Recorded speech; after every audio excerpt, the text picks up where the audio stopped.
Hey there, Cancer! Thank you so much for always being here with me in this channel. So, bago natin simulan ang inyong September 2023 reading, reminders that this is not for everybody. So, just pick up the messages you think are for you. And if you feel connected into this reading, then this reading might be really for you. And syempre, wala tayong gender here, babae, lalaki, LGBT, crosswatchers, you're all welcome here, mga babes. Just take how this resonates and please apply this into your own unique situation. Kaya naman, ano pang wini-waitings natin? Let's see kung ano bang mga mensahe for you, Cancer. So, spirits and angel, guys, with Angel Michael, thank you so much.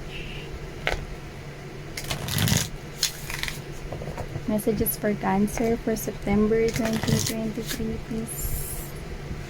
Messages for Cancer. Oh, nagpakita mga babes sa atin ang higher power and the observer right here. So, looks like meron dito mga babes gustong sabihin sa inyo. Si Universe and 4 is really standing out. It has something to do with infinity, stability, and wish fulfillment. So, mukhang mga babes, no, meron ditong gustong ibigay sa inyo sa Universe pero may kailangan kayong gawin at i-unlock. At mukhang kailangan nyo rito mag-isip ng positibo kasi yun talaga, okay? At saka kailangan nyo rito mga babes, no, na iwanan ang dapat na iwanan, talikuran ang dapat na talikuran. Ibig sabihin, kailangan ninyong mag-cleansing. Ibig sabihin, may gift sa inyo sa Universe on the month of September 2023. At para makuha nyo yan, mga babes, kailangan nyong i-align yung sarili ninyo into positivity. See? Ayaw nyo ba nun? Stability? Baka tungkol na yan sa paglago ng pera mo or baka yan na yung wish fulfillment mo. Something to do with infinity. 'Di ba? Or baka ang tagal mo nang hinihintay niyan for a lifetime na. At gusto yung ipagkaloob sa iyo ni Universe kaya ano pang hinihintay mo? I-getching mo na yan. Mag-focus ka sa sarili mo, Cancer. So, we have here the time to go. Yeah. Yun na nga yung pinag-uusapan natin. Oh, 4 na naman. 4 is really standing out. Number of stability. Kailangan ng changes. May gawin kang pagbabago. At yun nga yung kailangan mo na ritong mag-time to go mga babes. At kailangan mo nang pumunta doon. Sana nakikita ninyo yung door doon. Yung sa dulo may door. Oh. May arc. So, ibig sabihin, i-receive nyo na to. Yan may celebration. May banderitas dito. Yun nga yung pinagsasabi ko kanina. Kailangan mo nang iwan at i-let go, no? Yung mga past baggages, excess baggages, sama ng loob, no? Yung mga tao rito, nagpapabigat sa buhay mo, bitiwan mo na yung mga yan. Kailangan mo rito mga babes, no? Na mag-let go and go with the flow together with the Universe. Kasi may gift sila sa'yo. Okay? At kailangan mo nang pumunta ron, gumatching dun sa pintuan na yun. You know? Kasi nandoon yung wish fulfillment mo. Nandoon yung infinity and beyond mo. Nandoon yung worth celebrating, no, para sa iyo. And let's move forward. We have here the time for anak. Yeah, I can see you here, no, may peace of mind ka, may serenity at kapayapaan ka, no, on the month of September. Pero nakita rin ako rito mga babes, no, nang hindi makatulog rito at gusto nang humingi ng tawad sa inyo. Baka meron ditong gustong mag-sorry or merong nakagawa rito ng hindi maganda sa inyo, Cancer, no. Gusto niyo na rito i-release yan. So, nakikita ko rito na baka lumapit ito sa inyo on the month of September kasi para makatulog na siya ng mahinahon. Matiwasay, no. Gusto na rin niya kasi i-clear yung path niya. So, doesn't have to be na ex nyo lang to. Pwede tong kahit sino. Gustong mag-sorry sa inyo, gustong mag-apologize, no. Kasi gusto na rin niya rito na parang wala na rin siyang isipin. Gusto niya na rin mga babes na malaman na rin kasi kung galit pa ba kayo sa kanya or ano na ba talaga yung tinatakbo ng isipan ninyo pagpatungkol sa kanya. Gusto niya yun malaman kasi gusto niya nang i-clear yung air. So, yan. So, tinagpan natin, we have heard the truth be told. Yeah. Okay. The universe right here will show you some kind of a truth, no, para makaalis ka na at matulungan ka nila sa pagbabagong ito. See, paulit-ulit lang, tinan mo, 4, 5, and then 14. When you add it up, 5, and then there's 4. Para makuha mo yung stability na 4 na yan, no, you have to get 5. 5 is the powerful change of, a powerful number of change. Okay, so kailangan mga babes, may binubuksan talaga ritong daanan. Kanina pintuan, ngayon bintana na rin. So nakikita ko dito mga babes, no, na kinakailangan mo talaga na malaman itong truth na to. At I think yung truth na yan, no, is meron ditong naghihintay na wish fulfillment para sa'yo or new life para sa'yo na kung saan nandoon yung wish fulfillment mo. Yun yung truth doon. Ang truth is deserve mo na mapunta doon sa mga bagay na deserving para sa'yo, okay? Kaya kung meron ka mang pasan-pasan ngayon na mabibigat or kung ikaw to na lagi ka nag-overthink na sa stress no, sa mga bagay na hindi naman dapat ka-stressan or ang tagal mo na kasing iniisip yung mga bagay na yan, kailangan mo na yung pakawalan. It's time to go. It's time for you to release all of that, okay? The universe will give you this feeling na makapag-relax ka, no? So, yung iba pwedeng literal na kayo ay magbabakasyon ngayong September or baka kayo ay mag-go on a trip kasama ang mga family or friends ninyo or solo travel kayo. I can see you here, no, na parang meron kayong gagawing something relaxing. Ayan. And also, we have here the new life. Sabi sa inyo, new life talaga yan eh. New life talaga yung gustong ipagkaloob sa inyo rito ni universe, like walang duda. I can see you here that you're gonna wake up in the new life that you want to build for yourself. Yeah.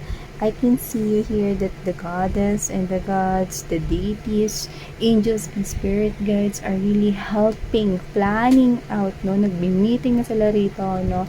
Para maibigay sa iyo ang buhay na talagang waging-wagi, no? Banderitas na naman, waging-waging buhay ito. Ito talaga yung gusto mo for yourself, mahal. Okay? Cancer. Okay? But you need to let go muna. Okay? Meron ditong ex ng habol sa'yo. Konfrontahin mo na. Kailangan mo na i-dispatch siya yan.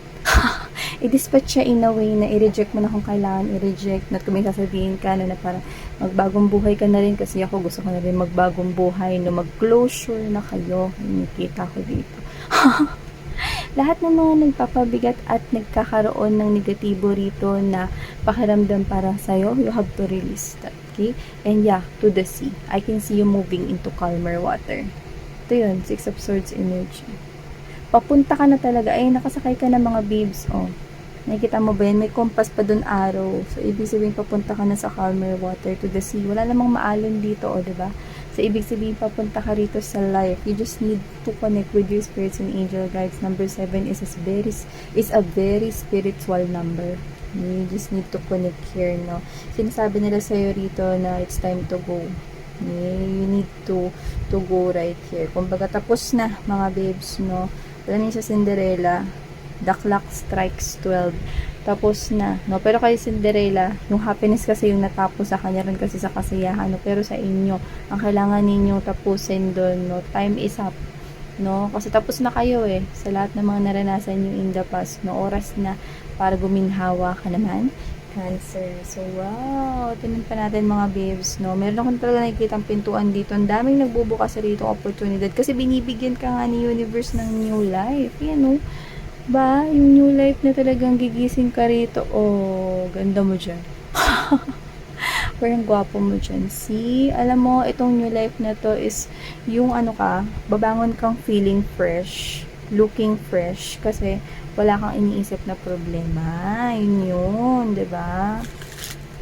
So, tingnan pa natin.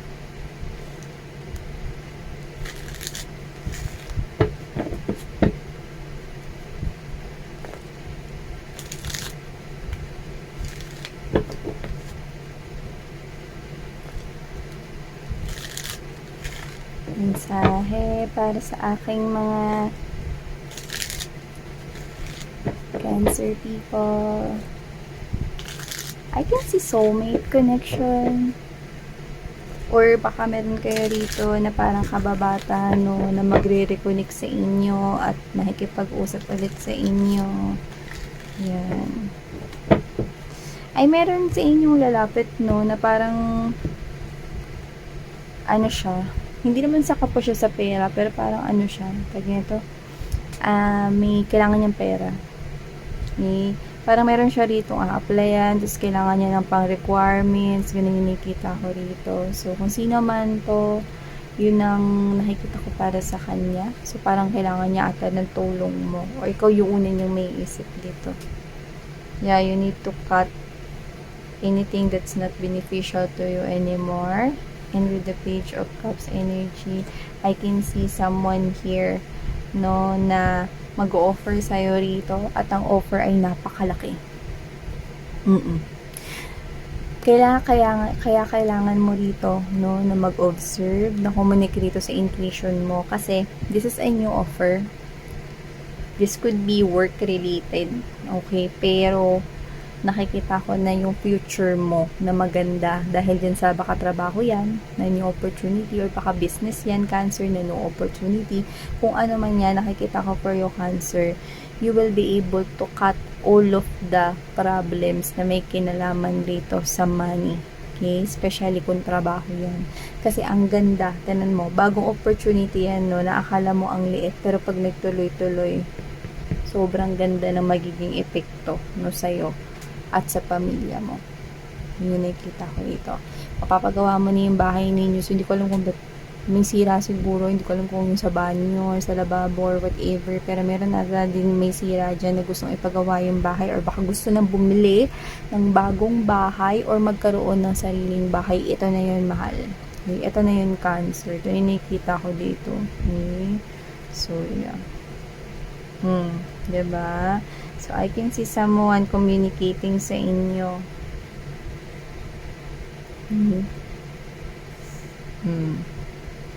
Pero alam mo kung sino man to. I think this is your ex-person right here. Okay? Kasi hindi siya rito makagalaw sa buhay niya ngayon. Yun nakikita ko dito. Hindi siya makagalaw ngayon sa buhay niya. Kasi, parang, alam mo yung ano, alam pa ko ba bibigay yung example na to? Sige, ito na lang. Para kasi yung nangyayari sa kanya ngayon is, nung nawala ka sa buhay niya, maaaring nagganto kasi, nagbigay kasi siya ng ibang atensyon sa ibang bagay, or pwedeng sa tao, or sa sitwasyon noon, no? Tapos, ang laki ng nawala sa kanya. So, pwedeng nag-invest siya rin ng time, effort, pwede rin na money. Kasi ang laki ng nawala sa kanya. Pwedeng feeling niya, nalugi siya, or feeling niya, nabuta, no? Kung ano man yung decision ginawa niya noon. And now, this person is realizing, okay, na, na ang laki nung bagay na parang mga pinagsasabi mo sa kanya noon. Ang laki nung importansya pala nung mga bagay na pinagsasabihin niyo sa kanya noon. Parang ganito, parang meron kayong mga nasabi noon na naiisip niya ngayon. Kaya gusto niya ulit rito mga babes na makipag-usap sa inyo. Okay, meron siya rito, meron kayong mga nasabi na nagpamulat, parang ganun, na nagpamulat sa kanya, no, sa katotohanan ngayon na tama pala si Cancer. Sana nakinig ako kay Cancer. Ganun. Yan. Yan. So, sa pakikipag-usap niya sa'yo rito, gusto niya mga babes, no, na humingi rin sa'yo ng tawad. Pero I think hindi ito yung kanina, no, nalalapit sa'yo at hihingi ng tawad. I think it's a different energy. Okay? And I think this is someone you had romantically involved with. Yeah, I can see you in a defense mode right here. Kahit na lumipas na yung maraming time at panahon, na nakikita pa rin kita rito, no, na pwedeng kausapin mo siya, pero hindi mo tatanggalin rito, no, yung wall mo, yung boundaries mo sa tao na yan. Okay? So, nasira kasi yung tiwala mo sa kanya. Tsaka attracted at ma-attract ka rin sa iba. Yet, maaaring dumating na yung crush mo sa September 2023. Yung nakikita ko rito eh. Kasi itong sinasabi ko sa inyo na parang nare-realize niya na yung mga sinasabi ninyo ay may laman, no? Tingin ko yan yung person na naka-romantically involved ninyo or naka-in relationship ninyo in the past. Okay? Kasi nakikita ko na napaka-defensive ninyo pag nakipag-usap yun sa inyo, pwedeng on September 2023, any day. So, nakikita ko rito na kahit lumipas na yung mahabang panahon, no, nakikita ko pa rin na parang hindi ka pa talaga ganun ka-okay, no, sa kanya. So, kailangan mo na rin i-let go yun. Okay? Hindi ko sinasabing patawarin mo na siya asap, no? Kung hindi mo pa naman siya feel patawarin. Pero kailangan mo kasi mag-shadow work. Kailangan unti-untiin mo rito na i-release, no, yung negative feelings and emotions para makarating ka na ron. Okay, dun sa new life talaga na napakaganda rito. Kailangan mo ditong hilumin yung sarili mo. Pero, don't worry, kasi may nakikita ko rito paparating na tao rito. Baka matulungan ka niya. No? Hindi magiging rebound at hindi rin naman siya rito parang magiging ang rule is para pagalingin ka lang, no? Sa sugat na yan na nadulot ng iyong nakaraang past lover. Pero, nakikita ko rito mga babes, no, na special yung person na yan. Okay? Makatutulong yan sa'yo. So, nakikita ko rito na isa yung healing connection and I can see, no, na pure naman yung intention niya sa'yo. Kasi wala naman ako nasa-sense rito, no, na isa yung bogus at wala na namang lamang lata. Parang ganun yung nakikita ko. Nakita ko kasi walang lamang lata. Nakikita ko rito. So, kung sino man yung bagong crush mo na napaparating sa'yo rito, nakikita ko na mas iba, no? This person is different from your past person that you've dealt with here in the past. So, thank you so much, Cancer. Sana ngayon love and life. Annyeong.